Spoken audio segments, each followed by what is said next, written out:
Security خدشات، S P Adiala jail نے Bushra be be کو عدالت میں پیش نہ کیا۔ سپرنٹینڈنٹ اڈیالہ جیل راولپنڈی نے بشریٰ بی بی کے خلاف 9 مئی کے مقدمات کی تفتیش اور جسمانی ریمانڈ کے معاملے پر انسداد دہشت گردی عدالت کے جج کو خط لکھ دیا۔ ایس پی اڈیالہ جیل نے خط میں لکھا کہ سیکیورٹی وجوہات کی بنا پر اڈیالہ جیل میں آج سماعت ممکن نہیں۔ جیل میں 190 ملین پاؤنڈ کی سماعت بھی ہونی ہے۔ بشریٰ بی بی کو سیکیورٹی وجوہات کے باعث پیش نہیں کیا جا سکتا۔ ایس پی جیل کے خط پر وکلاء صفائی نے کہا کہ عدالتی احکامات کے سامنے سپرنٹینڈنٹ جیل کے خط کی کوئی قانونی حیثیت نہیں۔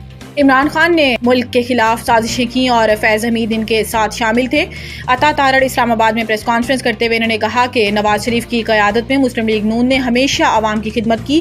انہوں نے ملک میں ترقیاتی منصوبوں کا آغاز کیا، پہلی موٹر وے تعمیر کروائی، ملک میں موٹر ویز کا جال بچھایا، سرمایہ کاروں کو سہولت فراہم کی، اور اب ان کی قیادت میں پنجاب حکومت نے بجلی صارفین کو سہولیات فراہم کر کے احسن اقدام اٹھایا۔ فوج میں گرفتاریوں کے معاملے پر انہوں نے کہا کہ پاک فوج میں خود احتسابی کا اپنا میکانزم ہے۔ ایک سیاسی لیڈر نے ملک میں انتشار اور تقسیم کی سیاست کو پروان چڑھایا۔ انہوں نے ملک میں بدامنی پھیلانے اور ملکی سالمیت کے خلاف سازشیں کی۔ جنرل ریٹائرڈ فیض حمید ان کی سازش میں شامل تھے۔ پی ٹی اے نے غیر قانونی سمز کے مرحلہ وار بندش کا آغاز کر دیا۔ پہلے مرحلے میں جعلی سمز اور منسوخ شدہ شناختی کارڈز پر سمز بند ہونا شروع ہو گئی۔